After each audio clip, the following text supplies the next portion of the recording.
ओम नमो भगवते वासुदेवाय। ज्येष्ठ मास कथा 27वां अध्याय।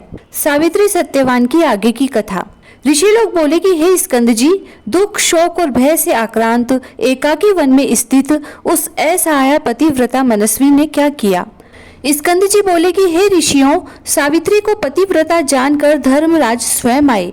उस कृष्ण पिंगल वर्ण पुरुष को अत्यंत तेजवान देखकर वह पतिव्रता भामिनी बोली, हे पुरुष लोक भयंकर, तुम कौन हो। यमराज बोले कि हे वरारोहे, हे मनस्वनी, तुम्हारा पति शिणायु है, और हे देवी, तुम्हारा दुर्विषय तेज सहन करने योग्य नहीं है।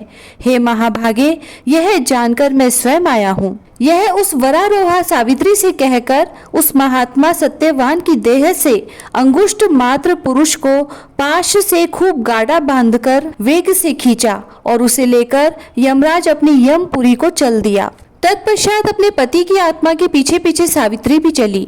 यमराज बोले कि हे महाभागे, तुम बहुत दूर तक चली आई हो, अब लौट जाओ और घर जाकर अपने मृत पति की पारलौकिक क्रिया कर्म कराओ। इस प्रकार यमराज के कहने पर उस समय सावित्री यमराज से बोली कि हे मानद, आपके समीप मुझे श्रम नहीं है और न मुझे ग्लानि है। हे सुरेश्वर, विशेषकर मुझे पति के समीप ग्लानि हो भी कैसे सकती है। आप धर्म से पालन करते हैं और धर्म से ही बरतते हैं। आज आपका दर्शन निष्फल नहीं हो सकता, तथा सत्पुरुषों का तो यहाँ तक कहना है कि आपका दर्शन कभी भी निष्फल नहीं जा सकता। तथा वेदों के जानने वाले कहते हैं कि 7 पग साथ चलने से मैत्री हो जाती है। उस समय उसके वचन सुनकर धर्मराज प्रसन्न हो गए और वरों के मालिक तथा वरों के दाता यमराज ने सावित्री को वर दिया। सावित्री ने अपने सास ससुर के लिए नेत्र प्राप्ति, राज्य प्राप्ति तथा रूप का वर मांगा और पिता के लिए तथा अपने लिए 100 पुत्रों के होने का वर मांगा तथा यमराज की आज्ञा से पति का जीवन रूप भी वर मांगा। तदंतर सुव्रता सावित्री ने धर्मराज की प्रदक्षिणा की। सावित्री के सभी वरों को देकर यमराज अपने लोक को गए और सावित्री अपने पति के सिर को अपनी गोद में लेकर वट वृक्ष के समीप पूर्वतः बैठ गई। हे ऋषियों, उसके पश्चात वह सत्यवान जागकर यह वचन बोले कि हे वरारोहे, हे भामिनी, मैंने इस समय एक अद्भुत स्वप्न देखा और वह सब वृत्तांत जो धर्मराज ने किया था और कहा था सब ही सावित्री को सुनाया। सावित्री ने भी जो बातचीत यमराज के साथ हुई थी सत्यवान को बतलाया। उधर सूर्य नारायण के अस्त हो जाने पर राजा घुमुदसेन पुत्र के आगमन की आकांक्षा से इधर उधर दौड़ने लगे।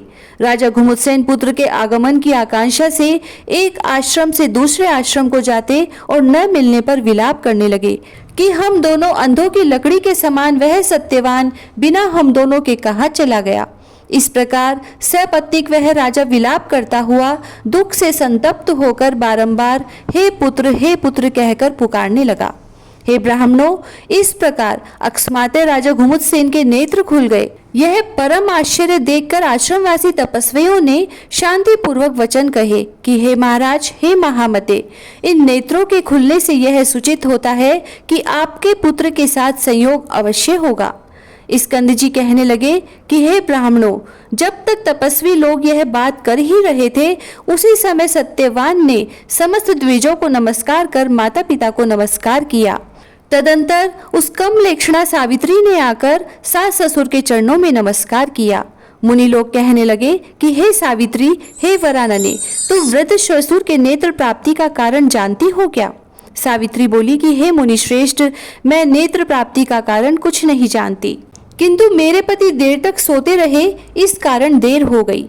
सत्यवान कहने लगा कि हे ब्राह्मणों, इस सावित्री के प्रभाव से यह सब कुछ हुआ, इसका और कोई कारण मैं नहीं जानता। यह सब कुछ सावित्री के तप का ही फल है। मैं तो इस समय सावित्री के व्रत का ही प्रभाव देख रहा हूँ।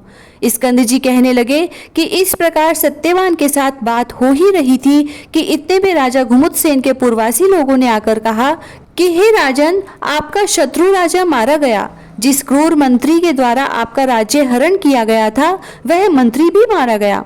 अतः यह सब पूर्ववासी आपके पास आए हैं। हे राज शार्दुल, हे प्रभो, आप उठिए और अपने राज्य का पालन चलकर करिए। हे राजन, आप मंत्री और पुरोहित के द्वारा राज्यासन पर अभिषिक्त हो। फिर स्कंद जी बोले कि हे विप्रो, उसने राजश्रेष्ठ पूर्ववासियों के साथ अपने पुर में जाकर अपने पितरों का राज्य प्राप्त किया।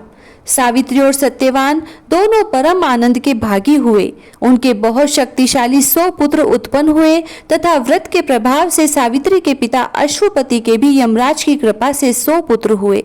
हे विप्रो, यह उत्तम व्रत महात्म्य आप लोगों से मैंने कहा। इस व्रत के प्रभाव से शिणायु सावित्री का पति जीवित हो गया। अतः यह व्रत सब स्त्रियों को करना चाहिए। यह व्रत पति सौभाग्य का फलदाता है। इति श्री ज्येष्ठ महात्म्य सावित्री सत्यवान कथा वर्णन 27वां अध्याय समाप्त हुआ। जय श्री राधे।